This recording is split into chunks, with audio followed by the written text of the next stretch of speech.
when we are taking up the collaboration of India and ASEAN in 10-point action plan, तो उसमें green hydrogen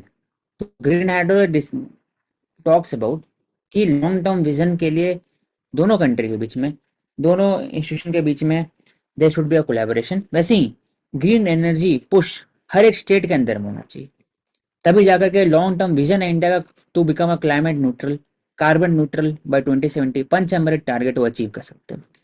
तो Uttar Pradesh has set ambitious target of 22 gigawatt energy of green energy policy और अंदर UP hydrogen policy 7.5 lakh crore चाहिए। तो झांसी, ललितपुर, चित्रकूट, जनौ कैसे हो रहा है? प्राइवेट इन्वेस्टमेंट हो गया। सोलर, बायो एनर्जी में बायो सीएनजी आता है, बायो मास हो गया, ग्रीन हाइड्रोजन प्रोजेक्ट हो गया, carbon reduction, sustainable practices, land bank to support green initiative.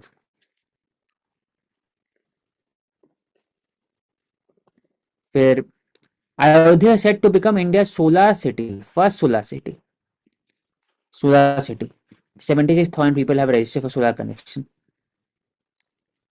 First solar expressway, Bundelkhand expressway. वहां पर फिर 550 मेगावाट सोलर प्लांट रहेगा।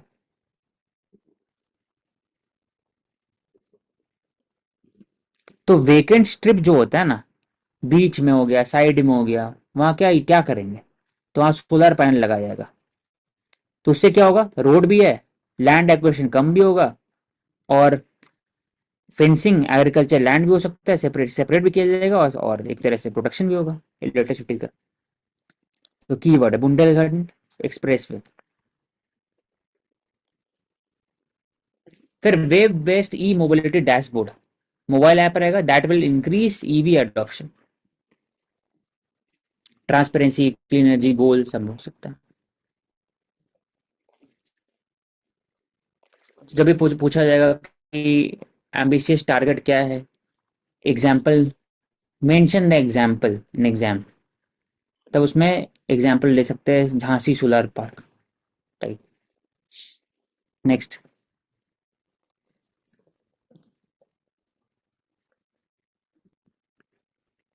जब हम लोग बात करते हैं कोड, तो एक तरह से synergy, coordination, Indian code of labours, code of social security, code of operation safety and hazard, occupational safety and hazard, code on industrial code, code of building, national building code, national electrical code. तो दिखाते हैं totally India के अंदर में जो एक अलग अलग बिल्डिंग कोड होगा तो दिक्कत होगा हर एक सिटी के अंदर या स्टेट के अंदर। तो एक बिल्डिंग कोड के द्वारा overall building construction is regulated. वैसे ही एग्रीकल्चर के अंदर में सर्विसेज है, सॉइल मैपिंग है, क्रॉपिंग पैटर्न हो गया, लॉजिस्टिक हो गया। तो उसको एक कोऑर्डिनेशन करने के लिए, उसको एक स्टैंडर्ड सेट करने के लिए कोड इंपॉर्टेंट है। That is why Indian government is wants to formulate national agriculture code, क्योंकि बहुत सारे they are not areas are not covered under BI standard. उससे क्या होता है, फर्टिलाइजर में दिखता है कि इंडिया के जो कुछ प्रोडक्ट है, हाई वैल्यू प्रोडक्ट, उसको फाइटो सैनिटरी मेजर के अंदर में रिमूव किया जाता है, उसको क्वेश्चन किया जाता है। तो क्योंकि कोड ही नहीं है, आप ज्यादा यूरिया यूज कर रहे हो अंदर में, पेस्टिसाइड ज्यादा कर रहे हैं use, crop specific standard for paddy, wheat, oil seed, pulses, ये होगा। क्या कवर किया जाएगा? हर एक चीज कवर किया जाएगा। Crop selection, land transplanting, sowing, irrigation, plant health, harvesting, पोर harvesting, record maintenance, land record, fertiliser, pesticide, crop storage, traceability. तो खुद से वी कैन डिराइव क्या क्या होगा, हर एक चीज है एग्रीकल्चर से रिलेटेड। आईओटी से रोल यूज किया है, डेटा कलेक्शन होगा, डेटा यूज वैल्यू होगा उसका, प्रिसीजन फार्मिंग होगा, उसको हेल्प करेंगे फार्मर्स को समझाने में कि कौन से मटेरियल यूज करना है, कितना यूज करना है, कितना मात्रा में यूज करना है, कैसे करना है, हर एक चीज। तो नेशनल कोल्ड करने के लिए एक नेशनल एक प्रैक्टिसेस को प्रमोट करेंगे।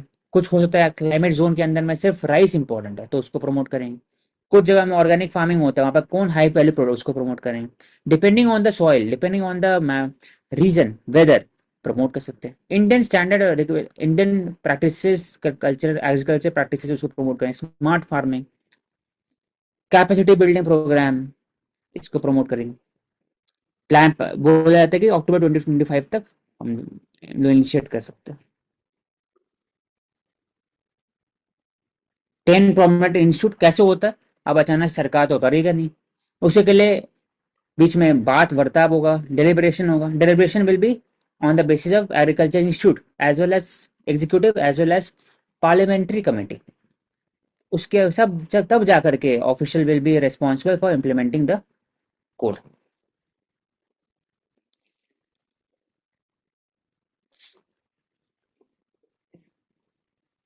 नेक्स्ट,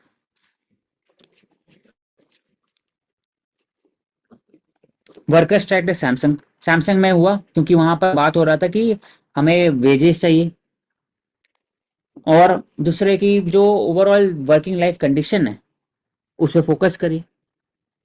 तो लेफ्ट लीनिंग लेबर है, they were demanding from the Samsung plant and also the global operation of the working community condition.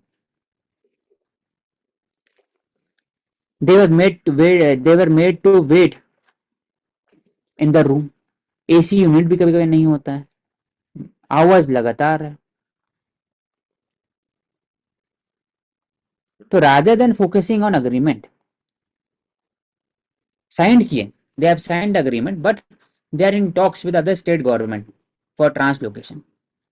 लेकिन क्वेश्चन उठता है कि ये सैमसंग का भी एक लॉन्ग टर्म विजन होना चाहिए कि इंडिया में अगर आप इन्फोर्स कर रहे हैं, if you are lowering the cost labor arbitrage, then you have the responsibility, moral responsibility as well as ethical responsibility to take care of the workers. उसका wages, working condition should be sanctioned, over time जो भी दिया है उसके लिए payment होना चाहिए। ये पहली बार नहीं हुआ, पहले भी हुआ है लेकिन कभी ऐसा बात नहीं।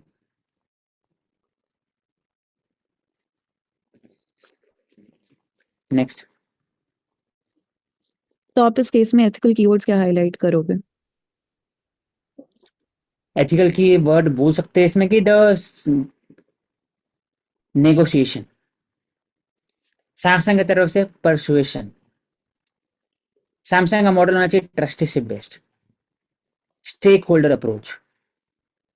गवर्नमेंट को होना चाहिए रीजनेबल रिस्ट्रिक्शन। फिर लेबर यूनियन को होना चाहिए प्रोफेशनलिज्म रादर देन स्ट्राइक और वॉलेंट एक्टिविटीज। वर्कर को होना चाहिए पीसफुल प्रोटेस्ट, और बोल सकते हैं कि डिमांडिंग अकाउंटेबिलिटी। तो ये हो सकता है कुछ।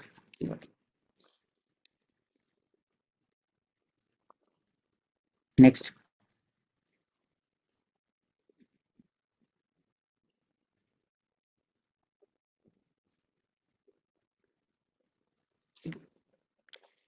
तो इसमें अंटार्कटिक में दिखा गया कि there is rise of green patches. हम लोग हर जगह बोलते हैं ग्रीनरी होना चाहिए, लेकिन अंटार्कटिक में दिख रहा है बहुत जगह घट रहा है। तो ये उल्टा हो रहा है। Antarctic is known for pristine environment, ice centric. वहां पर ग्रीन अगर स्प्रेड होता है इसका मतलब एल्गी, इसमें वार्मिंग ऑफ क्लाइमेट हो रहा है। इसके कारण there is increase of the green patches which is detrimental, which is problematic for such kind of ecosystem। पहले बात हो रहा था कि 1 स्क्वायर किलोमीटर एंड लेस था पर 5 स्क्वायर किलोमीटर, लेकिन अब 12 स्क्वायर किलोमीटर हो चुका है। तो कहीं ना कहीं rate of grinning has increase by 30%। Tiny है लेकिन जो स्पीड है ना वो दिखाता है कितना जल्दी हो। तो मॉसेस हो गया, एल्गी हो गया, it is increasing. That is why sea surface temperature को रिड्यूस, वार्मिंग को वापस मिटिगेट करना चाहिए। एट द सेम टाइम जो अंटार्कटिक एमओएक हो गया या फिर बोल सकते हैं स्ट्रेटोस्फेरिक क्लाउड फॉर्मेशन होता है, उसमें चेंजेस आता है, उसी कारण भी होता है। it creates impact melting ice sheet, Antarctic glacier for example, Thwaites glacier and Andaman sea। तो उसमें भी मिटिगेट करना चाहिए। वो तभी मिटिगेट होगा जब ओवरऑल क्लाइमेट चेंज को डील कर सकते हैं under the Paris climate act and long-term vision of the several country regarding NDC। Next,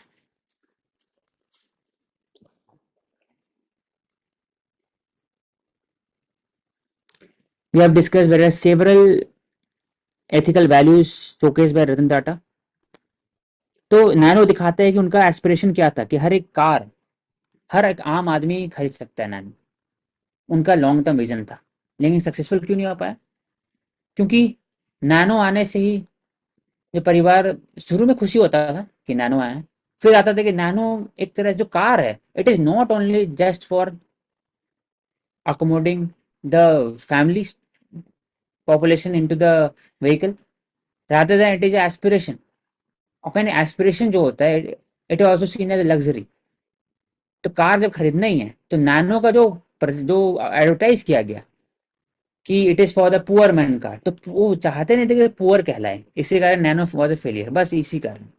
लेकिन it was a good quality, it was having more space. तो अगर बोलेंगे कि इंडिया में कोई अगर famous car that is creating to the aspiration of the people, वो Alto है, मारुति ऑल्टो। तो Maruti Alto have been a challenger to the Nano. Indica भी उन्होंने प्रमोट किया था 1990s में, तो उस समय लेकिन सक्सेसफुल हो पाया, लेकिन उतना नहीं हो पाया जितना चाहते थे। अभी जाकर के वेन टाटा नेक्सॉन और इवन हैरियर, वो एक तरह सक्सेसफुल मॉडल है। जो, क्योंकि टाटा नेक्सॉन बीच में आता है, ना हैचबैक है ना ही कि वो एसयूवी है, तो रेंज भी उसका 8 लाख से 14 लाख के बीच में आता है, तो इसमें फेमस होता है। उसके बाद फिर ताज हेरिटेज, इंडिया का जो सर्विसेज है उसको प्रमोट करने, कंसल्टेंटिंग सर्विसेज उसको प्रमोट करने के लिए बात किया। टाटा मोटर्स से बस सिर्फ ट्रक नहीं बनाएंगे, टाटा मोटर बाकी सभी बनाएंगे, इंजन ही बनाएंगे, उससे फोकस किया गया। टाटा पावर, टाटा केमिकल्स, तो basically diversification of Tata group. Tata group group हो गया अलग अलग इंडस्ट्री को। टाटा ग्रुप को हेल्ड करता है 66% of the stake is owned by Tata Sons, और टाटा सन्स में बोर्ड ऑफ डायरेक्टर्स है। उसमें टाटा ट्रस्ट का होल्डिंग है 55-56%, जिसमें सर दोराबजी टाटा ट्रस्ट है और सर नवल रतन टाटा ट्रस्ट है। ये रतन टाटा नहीं, एक और रतन टाटा थे 1930s में, उनका ट्रस्ट है, दैट इज भाई। और बाकी लोग हैं उसमें, अलग अलग बिजनेसमैन हैं उनके अंदर में। तो Tata Sons held hold most 66% of the stake in Tata group. तो उसमें बोल सकते हैं कि आर्किटेक्चर हो गया, टीसीएस हो गया है, सस्टेनेबिलिटी का बात होता है। वो बात करते हैं कि इंडिया का जो हेरिटेज कल्चर है कैसे प्रमोट किया, ताज नाम में भी रखे, ऐसा नहीं टाटा ग्रुप ऑफ होटल ये नहीं रखे, ऐसे हिल्टन रखा रहता है, JW मैरियट हो गया, लेकिन इनका नहीं था, इनका था ताज। वैसी Titan, brand value should promote the spirit of the heritage and country. ऐसे लेकमे, तो Lakme is derived from Lakshmi, तो लक्ष्मी जो गॉडेस लक्ष्मी है उनसे डिराइव हुआ था, तो वो भी एक तरह से टाटा की एक है लेकमे। तो जो भी ब्रांड वैल्यू है उसको कैसे प्रमोट किया जाए with Indian touch, Indian tradition, तो ये सो लेकमे अभी, हाँ टाटा ग्रुप का था, हाँ अभी HUL का है लेकमे, तो लक्ष्मी से डिराइव हुआ है। नेक्स्ट, फिर इसमें भी टाटा, वो हो सकता है डिफेंस में भी उन्होंने इन्वेस्टमेंट किया, और अलग अलग जगह पर वो एक तरह वेंचर कैपिटलिस्ट भी रहे हैं, न्यू न्यू फर्म जो बढ़ते हैं उसमें इन्वेस्ट करने के लिए।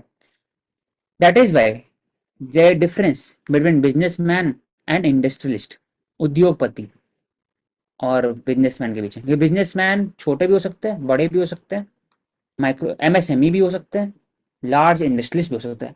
Industrialist, it is related to the industries, setting of industries, industry के लिए इकोसिस्टम चाहिए, कैपिटल इंसेंटिव चाहिए सबसे ज्यादा इंडस्ट्रीज के लिए, रादर देन बिजनेसमैन। छोटे बिजनेस में भी आप बड़े बिजनेस कर सकते हैं। इंडस्ट्रीज का एक करने का रेस्पॉन्सिव होता है, रिस्पॉन्सिबिलिटी होता है, वर्कर्स, लेबर्स। बिजनेस, तो बिजनेस एक बड़ा सेट हो गया, उसके अंदर में इंडस्ट्रियलिस्ट होगा। तो Tata group is focusing much more on new area, semiconductor हो गया, TSMC, PSMC, उसके साथ डील करने के लिए। Tata also jumped, had jumped into the GSM wagon, band wagon. Docomo launch हुआ था, डोकोमो, लेकिन वो फेलियर हो गया था, क्योंकि कहीं ना कहीं वो अपना को चेंज नहीं कर पाए, और जियो और एयरटेल ने बहुत जल्दी से इन्हें इनोवेशन किया, तो फिर दूसरा कि एयर इंडिया में उन्होंने इन्वेस्ट किया एयरलाइंस के अंदर में, plus TFA Tata football academy है और जमशेदपुर एफसी है इन आईएसएल सुपर लीग जो फुटबॉल का होता है, तो उसमें भी एक फिलांथ्रोफी मेजर्स है कैसे हम लोग स्पोर्टिंग कल्चर बढ़ाए। नेक्स्ट,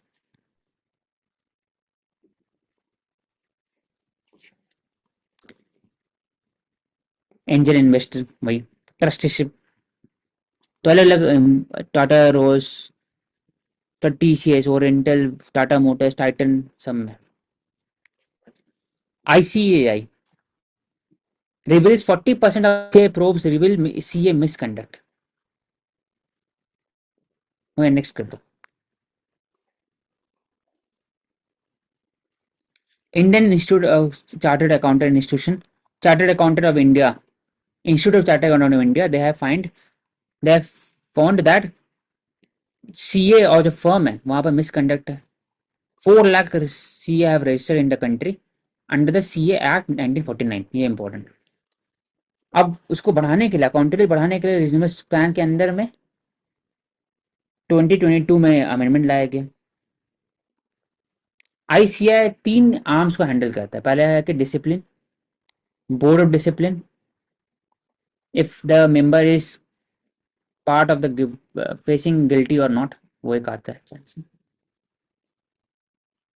तो बोल सकते हैं इंडिया में ऐसे एक क्वेश्चन था ना, रेगुलेटरी इम्पैक्ट असेसमेंट, तो ICAI can also play very important as a regulation of CA standard. तो NGT हो गया, CCI हो गया, वैसे ICAI भी रेगुलेट करता है। Next,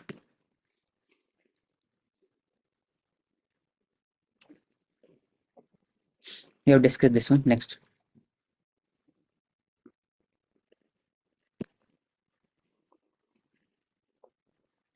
novelist Han Kang wins 2024 Nobel Prize।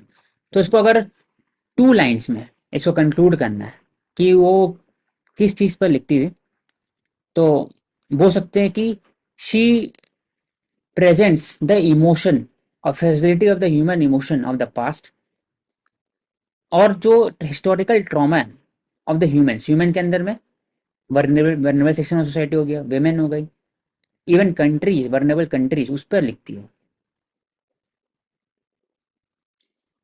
For example human acts, for example इसमें बात किया 1980 से मैसेकर ऑफ सिविलियन, वीगनिज्म में बात किया कि कैसे वेजिटेरियन सरवाइव करना मुश्किल होता है और कैसे वेजिटेरियन एक तरह से हेल्प करता है एनिमल कलिंग को रोकने में। तो जो ह्यूमन सेंसिटिविटी को प्रमोट करने के लिए ने किया, और इधर non eurocentric Nobel peace prize है, नोबेल लिटरेचर प्राइज है। तो Han Kang important है, we can mention her in ethics or even in other areas।